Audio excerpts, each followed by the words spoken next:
Hello दोस्तों, स्वागत है आपका इस नई वीडियो में। दोस्तों, आज हम 100 इम्पोर्टेंट प्रश्नों का एक मॉडल पेपर लेकर के आपके समक्ष उपस्थित हुए हैं। तो बिना देरी किए इन इम्पोर्टेंट सवालों को शुरू करते हैं। इससे पहले यदि आपने चैनल को सब्सक्राइब नहीं किया है तो चैनल को सब्सक्राइब करके बेल आइकन को प्रेस कर दें ताकि लेटेस्ट वीडियो की नोटिफिकेशन आप तक पहुँच सके। तो चलिए शुरू करते हैं।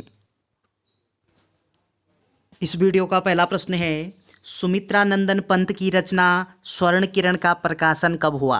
तो सुमित्रा नंदन जी की रचना है कौन सी? स्वर्ण किरण। और इस स्वर्ण किरण रचना का प्रकाशन किस वर्ष होता है? आपका आंसर होगा वर्ष 1947 में। ऑप्शन बी आपका सही उत्तर दिया गया। चलिए अगला प्रश्न है, महादेवी वर्मा की प्रथम कविता संग्रह है। तो महादेवी वर्मा की प्रथम कविता संग्रह कौन सा है? इन चारों में से आपका आंसर होगा निहार। ऑप्शन ए सही उत्तर दिया गया। अगला पॉइंट आपको क्या ध्यान रखना है कि महादेवी वर्मा जी की एक रचना है यामा, और इस यामा रचना के लिए महादेवी वर्मा को ज्ञानपीठ पुरस्कार से सम्मानित किया गया है। लेकिन सवाल में पूछा गया है महादेवी वर्मा की प्रथम कविता संग्रह कौन सी है, तब आपका आंसर होगा निहार। ऑप्शन ए सही उत्तर दिया गया। अगला प्रश्न है, निम्न में से कौन सा वत्स्य व्यंजन का उदाहरण नहीं है?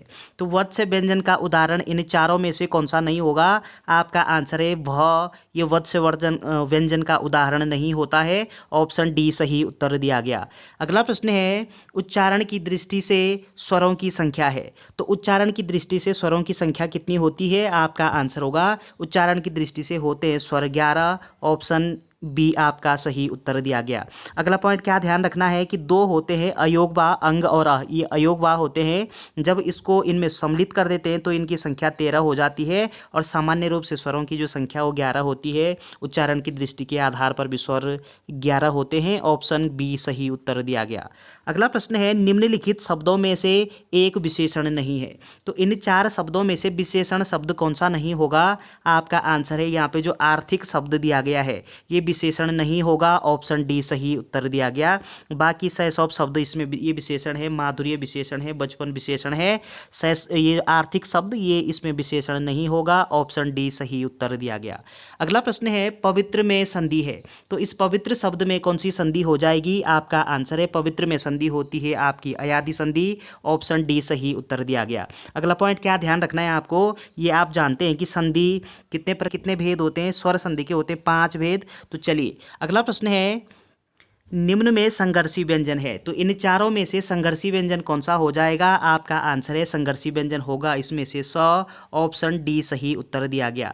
संघर्षी व्यंजनों की संख्या कितनी होती है हिंदी में? आपका आंसर होगा 4 संघर्षी व्यंजन होते हैं। कौन कौन से होते हैं? स ह, ये इनको संघर्षी व्यंजन के नाम से जानते हैं। ऑप्शन डी सही उत्तर हो जाएगा।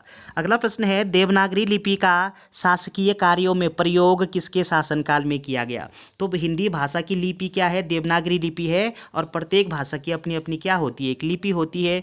लेकिन देवनागरी लिपि का शासकीय कार्यों में प्रयोग किसके शासनकाल में किया गया है? आपका आंसर होगा हर्षवर्धन के शासनकाल में। ऑप्शन डी ऑप्शन ए आपका सही उत्तर दिया गया है। चलिए अगला प्रश्न है, घनिष्ठ की शुद्ध उत्तमावस्था है। तो इस घनिष्ठ शब्द की शुद्ध उत्तमावस्था कौन सी हो जाएगी इन चारों में से? आपका आंसर होगा कि इसमें जो शुद्ध होगा आपका वो हो जाएगा आपका घनिष्ठतर। ऑप्शन डी सही उत्तर दिया गया है।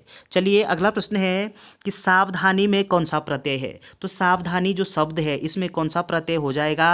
आपका आंसर है सावधानी जो शब्द है इसमें प्रत्यय हो जाएगा आपका ई प्रत्यय। ऑप्शन डी सही उत्तर दिया गया। और ये आप जानते हैं कि प्रत्यय हम किसको बोलते हैं? तो प्रत्यय वे शब्दांश होते हैं जो किसी शब्द के अंत में जुड़ करके किसी शब्द के अर्थ में भिन्नता अर्थात उसमें परिवर्तन ला देते हैं, उसको हम प्रत्यय बोलते हैं। और यहाँ पे सावधानी में आपका ई प्रत्यय हो जाएगा। ऑप्शन डी सही उत्तर दिया गया।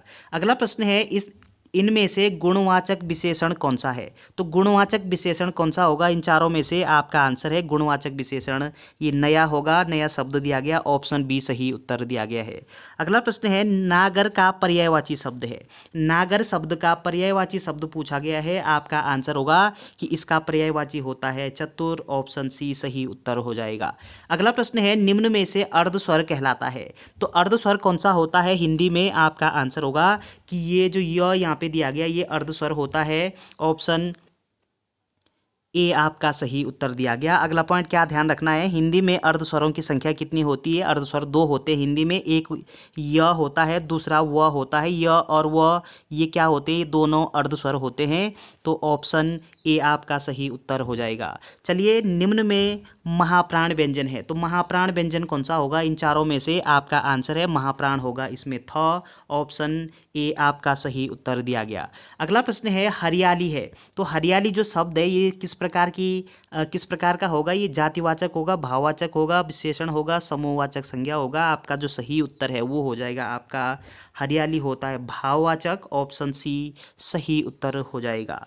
अगला प्रश्न है कुमाऊनी व गढ़वाली भाषा की परिनिष्ठित बोलियां क्रमशः है, तो आपका सही आंसर क्या होना चाहिए? आपका आंसर होगा कि खसपुरिया व श्री नगरिया। ऑप्शन ए सही उत्तर दिया गया। अगला प्रश्न है स्वतंत्र सत्ता धारण न करने वाले शब्द क्या कहलाते हैं? तो वे शब्द जो स्वतंत्र सत्ता धारण नहीं करते हैं उनको हम किस नाम से जानते हैं? आपका आंसर होगा उसको कहते हैं यौगिक शब्द। ऑप्शन बी सही उत्तर दिया गया। अगला प्रश्न है परसून का पर्यायवाची है, तो परसून शब्द का पर्यायवाची क्या होता है? आपका आंसर होगा परसून का पर्यायवाची होता है पुष्प। ऑप्शन बी सही उत्तर दिया गया। अगला प्रश्न है निम्न में से विषम चुनिए, तो इन चारों में से विषम अलग कौन सा दिया गया है? यहाँ पे आपका आंसर होगा कि यहाँ पे जो अलग होगा विषम जो होगा यहाँ पे वो बघेली दिया गया है। ऑप्शन डी सही उत्तर माना जाएगा। अगला प्रश्न है पर्यावरण शब्द का संधि विच्छेद होगा, तो पर्यावरण जो शब्द है इसका संधि विच्छेद क्या होगा? आपका आंसर है इसका संधि विच्छेद होगा परिधन आवरण। ऑप्शन बी सही उत्तर दिया गया है। अगला प्रश्न है उत्तराखंड में एक समान सिविल संहिता के लिए गठित समिति के अध्यक्ष किसे बनाया गया? तो किसको बनाया गया है? आपका आंसर होगा ये बनाए गए हैं रंजना देसाई जी को। ऑप्शन बी आपका सही उत्तर दिया गया है। अगला प्रश्न है कुमाऊं में गोरखाओं का पहला सूबा किसे नियुक्त किया गया था? तो कुमाऊं में गोरखाओं का जो प्रथम सूबा था वो किसको बना दिया गया था? आपका आंसर होगा ये बनाया गया था सूबा जोगा मल साहू जी को। ऑप्शन ए आपका सही उत्तर होगा। अगला प्रश्न है कि सातवाहन वंश का उल्लेख किस पुराण में मिलता है? तो सातवाहन नामक जो वंश है इसका उल्लेख किस पुराण में मिलता है? आपका आंसर होगा मत्स्य पुराण में। ऑप्शन बी आपका सही उत्तर दिया गया। और ये आप जानते हैं कि पुराणों की संख्या कितनी है? आपका आंसर होगा कि पुराणों की संख्या 18 मानी गई है। और इन 18 पुराणों में से सबसे प्राचीनतम जो पुराण है, सबसे प्रमाणित जो पुराण है वो आपका मत्स्य पुराण माना जाता है। ऑप्शन बी आपका सही राइट उत्तर हो जाएगा। अगला प्रश्न है सल्तनत काल का सर्वाधिक लंबा शासनकाल रहा है, तो सल्तनत काल का सबसे लंबा शासनकाल ये किस वंश का रहा है? आपका आंसर होगा सबसे लंबा शासनकाल रहा है तुगलक वंश का। ऑप्शन सी सही उत्तर दिया गया। अगला प्रश्न है राजा राम मोहन राय द्वारा आत्मीय सभा का गठन किया गया था, तो आत्मीय सभा का गठन ये किसके द्वारा किया गया है? आपका आंसर होगा राजा राम मोहन राय के द्वारा। और आत्मीय सभा का गठन राजा राम मोहन राय जी के द्वारा कब किया गया है? आपका आंसर होगा कि ये किया गया है 1815 ईस्वी में। ऑप्शन ए आपका सही उत्तर दिया गया है। अगला प्रश्न है राष्ट्रीय जल विद्युत निगम की स्थापना कब हुई? तो राष्ट्रीय जल विद्युत निगम इसकी स्थापना किस वर्ष होती है? आपका आंसर होगा 1975 में। ऑप्शन ए सही उत्तर दिया गया। अगला प्रश्न है सल्तनत काल में राजत्व का सिद्धांत दिया, तो राजत्व का जो सिद्धांत है ये सल्तनत काल में किसके द्वारा दिया गया है? किस शासक के द्वारा दिया गया? आपका आंसर है ये बलबन के द्वारा दिया गया है। ऑप्शन डी सही उत्तर दिया गया है। अगला प्रश्न है कैलाश मानसरोवर के लिए किस शासक ने गूंठ भूमि दान में दी थी? तो किसके द्वारा दी गई थी? आपका आंसर होगा ये दिया गया था आपका बाज बहादुर चंद के द्वारा। ऑप्शन डी सही उत्तर दिया गया है। अगला पॉइंट आपको क्या ध्यान रखना है कि जिस भूमि को दान करते थे उसको गूंठ भूमि के नाम से जानते थे। चलिए अगला प्रश्न है घोड़े सिलोंगू सिराजू आदि जौनसारी जनजाति की क्या हैं? आपका आंसर छोड़े सॉरी ये क्या है? आपका आंसर होगा ये होते हैं जौनसारी जनजाति के गीत होते हैं। ऑप्शन डी सही उत्तर हो जाएगा। अगला प्रश्न है भोटिया जनजाति में प्रचलित मुनसा है। भोटिया जनजाति में मुनसा ये क्या होती है? आपका आंसर है कि ये यहाँ पे शीतकालीन आवास होता है भोटिया जनजाति का। ऑप्शन सी सही उत्तर दिया गया। अगला प्रश्न है लक्सर जंक्शन को हरिद्वार से कब जोड़ा गया? तो जो लक्सर जंक्शन है इसको हरिद्वार से किस वर्ष जोड़ा गया है? आपका आंसर होगा 1896 में। ऑप्शन डी सही उत्तर हो जाएगा। अगला प्रश्न है कौन सी परियोजना गंगा नदी पर नहीं है? इन चारों में से गंगा नदी पर निर्मित परियोजना कौन सी नहीं होगी? आपका आंसर है ये जो छिबरो परियोजना है ये गंगा नदी पर निर्मित नहीं की गई। बाकी ये जो तीन है ये गंगा नदी पर निर्मित है। ऑप्शन सी सही उत्तर हो जाएगा। अगला प्रश्न है पाया जाता है राज्य में एस्बेस्टस ये कहाँ पाया जाता है? किस जिले में पाया जाता है? आपका आंसर होगा पौड़ी में। ऑप्शन बी सही उत्तर दिया गया। अगला प्रश्न है निम्न में से कौन सा ताल लघु हिमालय में स्थित है? लघु हिमालय में कौन सा ताल अवस्थित है? आपका आंसर है ये हो जाएगा भीमताल लघु हिमालय में अवस्थित है। ऑप्शन डी सही उत्तर दिया गया। अगला प्रश्न है भारत में अंग्रेजी शिक्षा लागू की। तो भारत में अंग्रेजी शिक्षा का जनक के रूप में हम किसको जानते हैं? आपका सबसे छोटा रनवे वाला हवाई अड्डा कौन सा होगा? आपका आंसर है ये हो जाएगा आपका ये जो पंतनगर और चिन्याली सौड़ वाला जो अड्डा है। ऑप्शन बी सही उत्तर दिया गया। अगला प्रश्न है राज्य के कुल यातायात में सड़क यातायात का योगदान लगभग कितना प्रतिशत है? आपका आंसर होगा सड़क यातायात का योगदान है 85%। ऑप्शन बी सही उत्तर होगा।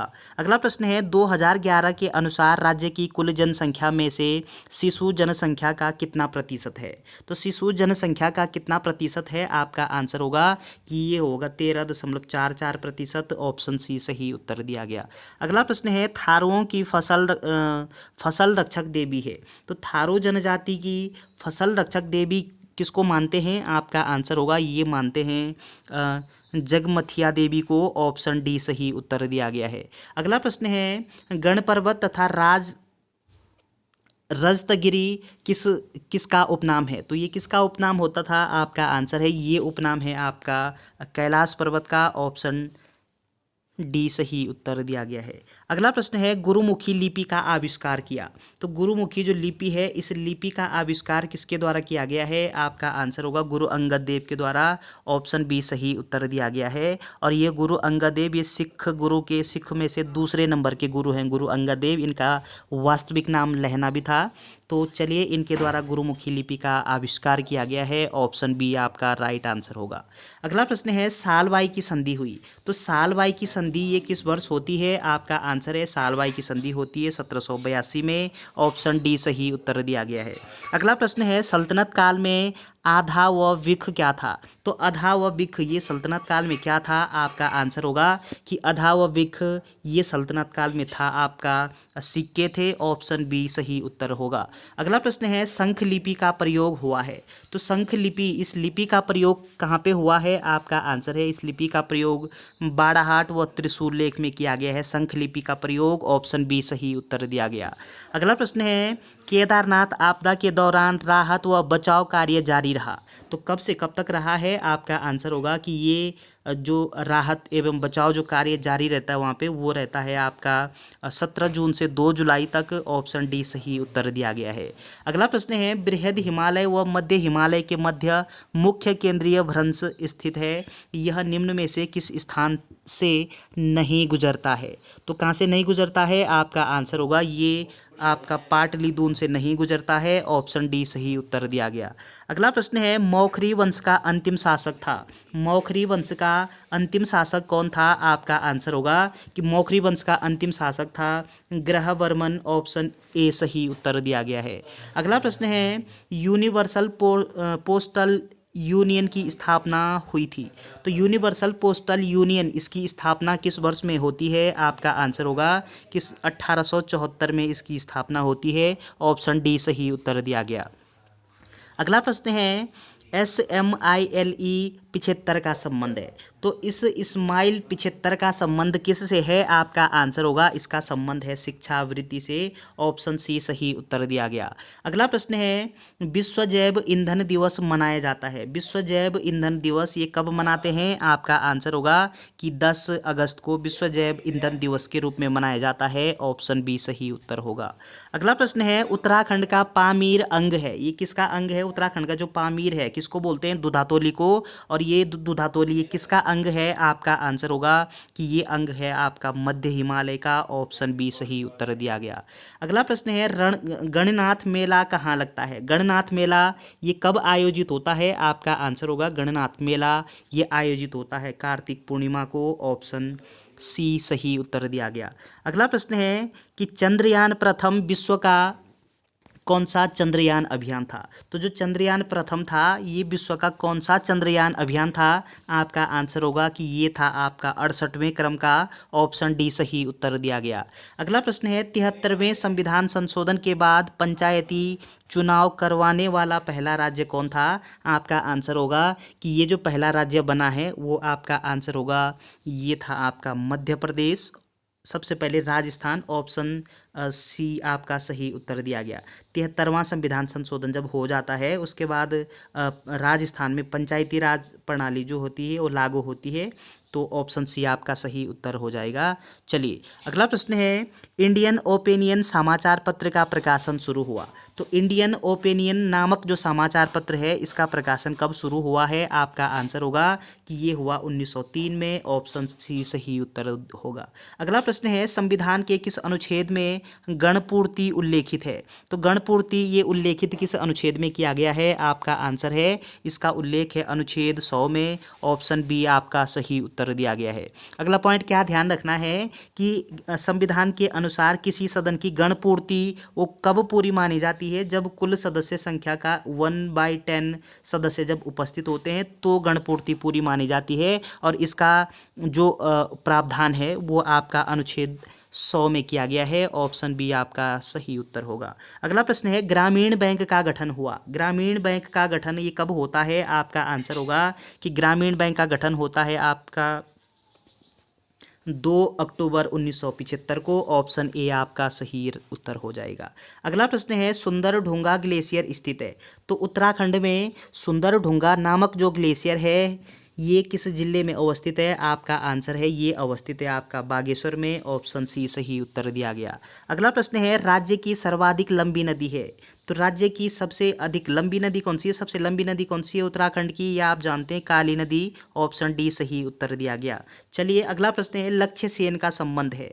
लक्ष्य सेन का संबंध किस खेल से है? आपका आंसर है लक्ष्य सेन का संबंध है आपका बैडमिंटन से। ऑप्शन सी सही उत्तर दिया गया है।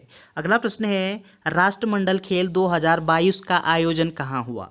तो 2022 में जो राष्ट्रमंडल खेल आयोजित हुए हैं वो किस स्थान पर आयोजित किए गए? आपका आंसर होगा कि ये आपके बर्मिंघम में आयोजित किए गए। ऑप्शन बी आपका सही उत्तर दिया गया है। अगला प्रश्न है भारत का मैनचेस्टर कहा जाता है। तो भारत का मैनचेस्टर किसको कहते हैं? आपका आंसर है भारत का मैनचेस्टर ये कहते हैं आपके अहमदाबाद को। ऑप्शन ए सही उत्तर दिया गया। अगला प्रश्न है जवाहर सुरंग स्थित है।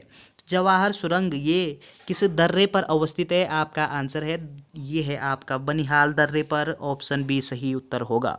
अगला प्रश्न है बुद्ध चरित के रचनाकार हैं। तो बुद्ध चरित ये के रचनाकार कौन है? आपका आंसर है बुद्ध चरित के रचनाकार हैं अश्वघोष। ऑप्शन ए सही उत्तर दिया गया है। अगला प्रश्न है भारत का प्राचीनतम विशाल उद्योग है। तो भारत का प्राचीनतम विशाल उद्योग कौन सा है इन चारों में से? आपका आंसर होगा कि ये जो सूती कपड़ा उद्योग है ये भारत का प्राचीनतम विशाल उद्योग है। ऑप्शन ए आपका राइट आंसर हो जाएगा। अगला प्रश्न है भारत का सर्वाधिक खनिज संपन्न शैल तंत्र है।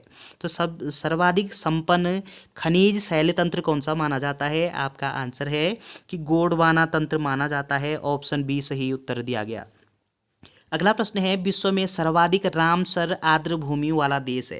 तो विश्व में सर्वाधिक रामसर आर्द्र भूमि वाला देश कौन सा है जहाँ पे सबसे अधिक मात्रा में रामसर आर्द्र भूमि साइट है? आपका आंसर होगा कि ये है आपका ब्रिटेन। ऑप्शन डी सही उत्तर दिया गया।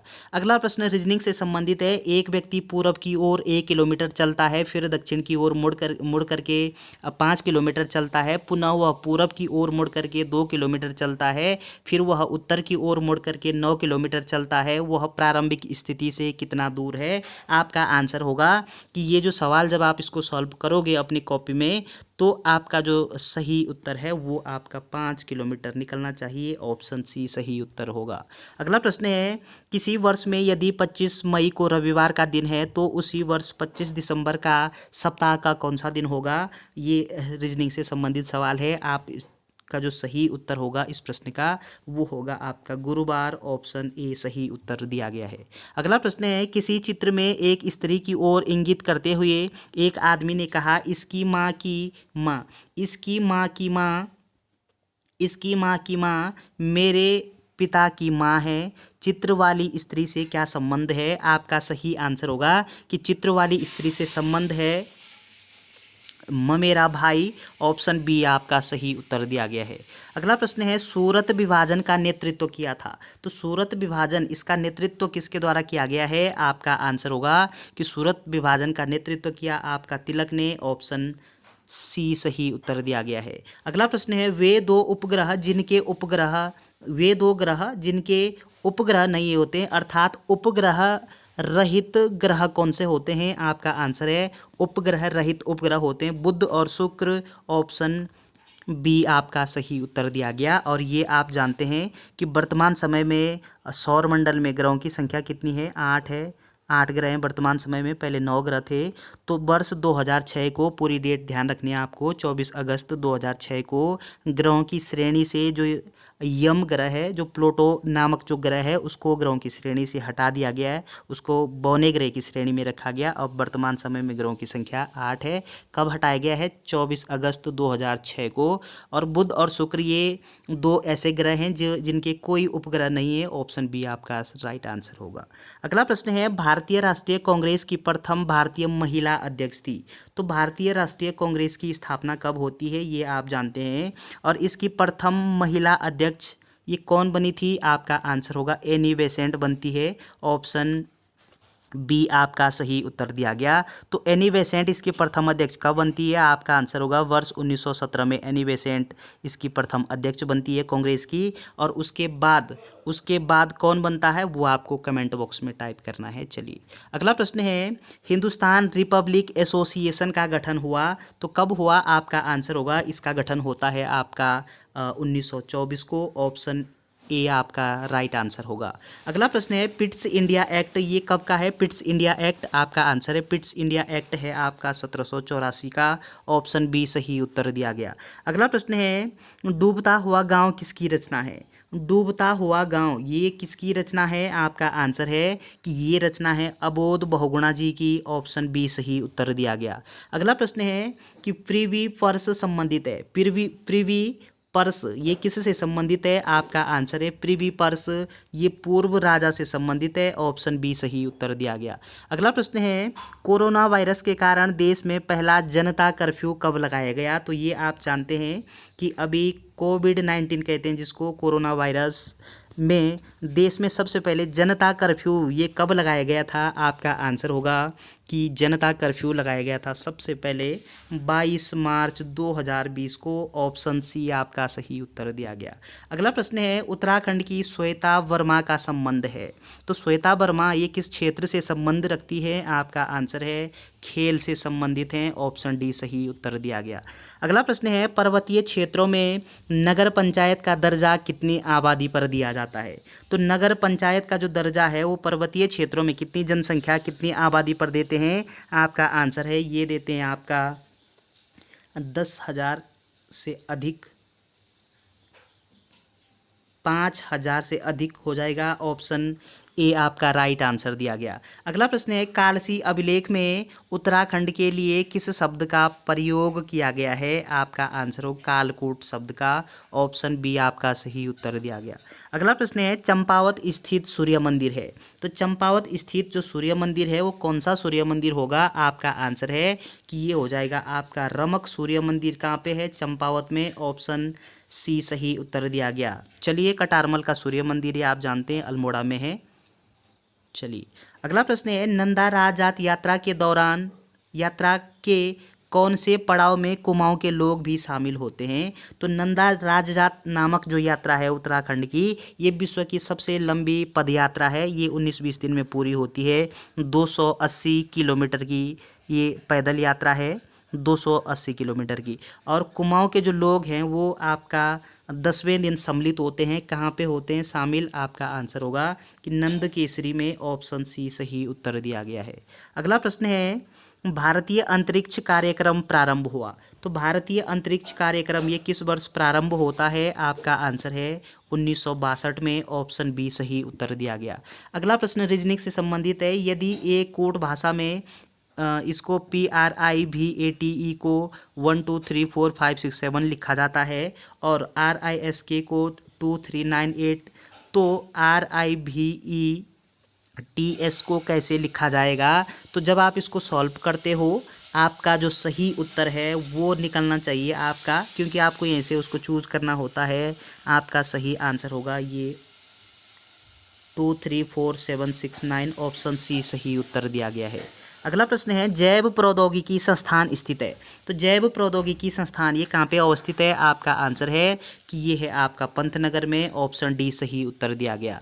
अगला प्रश्न है, विधानसभा का सत्र वर्ष में कम से कम कितनी बार आहूत किया जाना आवश्यक है? आपका आंसर है कि 2 बार वर्ष में कम से कम आहूत किया जाना आवश्यक है, और इन दोनों में 6 माह से अधिक का अंतराल नहीं होना चाहिए। ऑप्शन बी आपका राइट आंसर हो जाएगा। अगला प्रश्न है, किसी साधारण विधेयक को विधान परिषद अधिक से अधिक कितने दिनों तक रोक सकती है?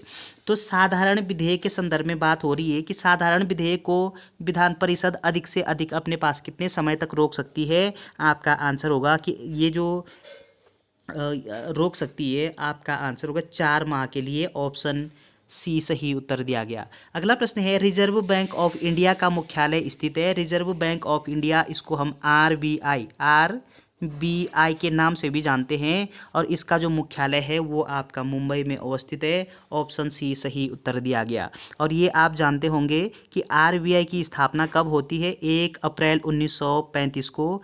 तो 1 अप्रैल 1935 को RBI की स्थापना होती है, और इसका मुख्यालय मुंबई में है। 1949 को इसका राष्ट्रीयकरण होता है। चलिए अगला प्रश्न है, संवैधानिक स्थिति के अनुसार खनिजों पर किसका अधिकार है? तो खनिजों पर किसका अधिकार होता है संवैधानिक स्थिति के अनुसार? आपका आंसर है कि राज्य सरकार का होता है। जिस राज्य में उपस्थित है उस सरकार का उसमें अधिकार होता है, ऑप्शन ए सही उत्तर दिया गया। अगला प्रश्न है कि हाइड्रोकार्बन विजन 2025 संबंधित है। हाइड्रोकार्बन विजन 2025, इसका संबंध किससे है? आपका आंसर होगा इसका संबंध है पेट्रोलियम उत्पादों के संग्रहण से, ऑप्शन ए सही उत्तर दिया गया।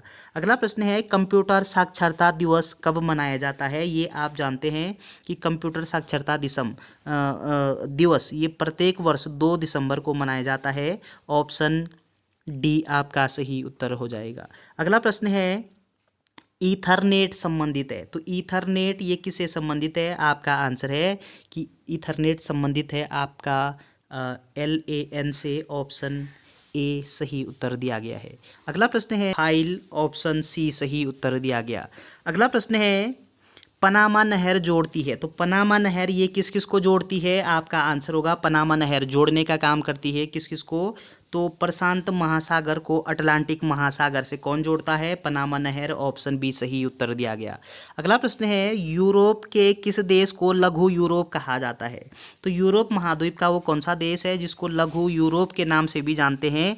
आपका आंसर होगा कि वो देश है आपका फ्रांस, ऑप्शन ए आपका राइट आंसर हो जाएगा। अगला प्रश्न है, पीपली घाट दर्रा किस पर्वतीय भाग में स्थित है? तो पीपली घाट दर्रा कहाँ पे अवस्थित है, किस पर्वतीय घाट में अवस्थित है? आपका राइट आंसर होगा अरावली में, ऑप्शन डी सही उत्तर दिया गया है। अगला प्रश्न है, रामनगर बसाया था। तो इधर ये जो रामनगर शहर है ये किसके द्वारा बसाया गया शहर है? आपका आंसर है रैमजे के द्वारा, ऑप्शन ए आपका सही उत्तर दिया गया। अगला प्रश्न है, सुभाष धारा झरना स्थित है। तो सुभाष धारा झरना ये कहाँ पे अवस्थित है? आपका सही उत्तर है नैनीताल में, ऑप्शन बी सही उत्तर दिया गया है। तो चलिए दोस्तों, ये 100 महत्वपूर्ण प्रश्नों का एक मॉडल पेपर था। वीडियो अगर आपको अच्छी लगती है तो चैनल को शेयर एंड सब्सक्राइब करना ना भूलें। Thanks for watching this video.